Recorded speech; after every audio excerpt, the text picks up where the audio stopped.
Hi, this is Miss Tracy, and we're going to recite the Pledge of Allegiance. So take your right hand and put it on top of your heart. I pledge allegiance to the flag of the United States of America and to the republic for which it stands, one nation, under God, indivisible, with liberty and justice for all.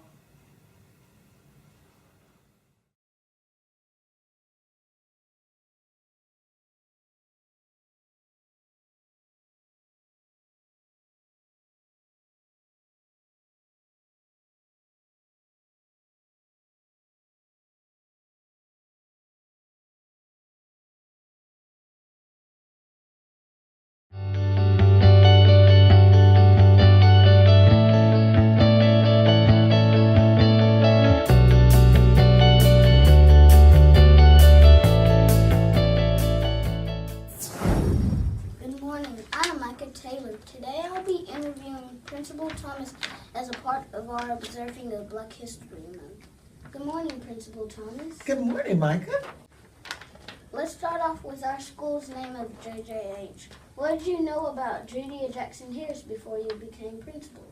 In all honesty, until we opened J.J. Harris, I had not heard of her. But when we started building the school, I started researching her, and that was when I found out that she opened her own school in the early 1900s for African American children, specifically those who lived in the rural area of Athens.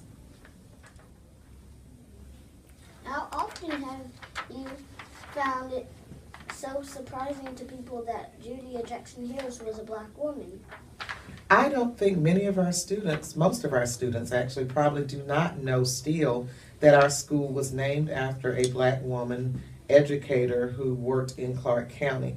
I also don't think many of our parents know the history behind the name of our school. And not only did Judia Jackson Harris work as a teacher in the county, but her husband, Samuel Harris, also was an educator, and his Harris name is in the name of our middle school, Bernie Harris Lyons Middle. Let's move on into our observing of Black History Month. What are your memories surrounding Black History Month? As a child growing up, I have a lot of memories of poetry and Black history. It seemed that growing up in a Black church, we were required to learn a lot of poems. We were required to recite a lot of poetry. And with my family and even some of my older school teachers, they required us to learn and know about those in Black history who were poets and who wrote literature that was based on the Black life experience. And so for me, that's something that still sticks out because I still remember a lot of the poems that were instilled in me as a child. And it's something that I think we don't do now with many of our kids. Yes. Who were your Black heroes growing up? The one that first comes to mind was Shirley Chisholm. And she was an educator, a politician, and was the first Black female, and actually I think female in general, to run for nomination for the Democratic representative for president. So in history, she is called the first Black woman to run for president, but actually she was trying to get the nomination of the Democratic National Party. And her work has always inspired me to try to do things that people say are impossible. Even if you don't achieve, you grow a lot in trying.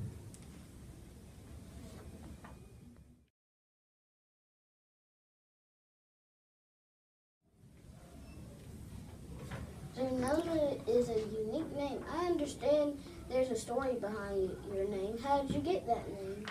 Well, my mom was watching television a lot in the mid to late 1960s. And there was a Black lady named Zernona Clayton who had a talk show. And she was actually the first Black woman in the South to have a talk show. And my mother loved her name, thought it was unique, and decided to give me that name. Mrs. Clayton was also very active in the NAACP and was a press secretary for Dr. King and worked very closely with him up until the time of his death. What do you want each student to take away from Black History Month? I think the most important thing to me is to recognize, celebrate, and be proud of the contributions that Blacks and African Americans have made to history, and to recognize that Black history is not something in isolation, not something that happened by itself, but Black history is a part of American history, and we can't separate the contributions of Blacks to just something that's acknowledged in one month of the year, but instead we need to strive to recognize the important roles that Blacks and African Americans have played in the history of our country throughout. So Black history is American history is Black history, and we can't separate that, and I want our students to recognize that, and to recognize there are so many people out there, so many stories that have not been told, and to dig to learn more about our history that goes beyond the names that we just hear frequently during this time of year. Principal Thomas, I thank you for sharing words and time. I'm glad that you are a principal, and this interview will be a great part of our Black History Month. Tigers, there will be other interviews during our Black History Month celebration, and you don't want to miss out on the Black History Month Assembly on February 17th.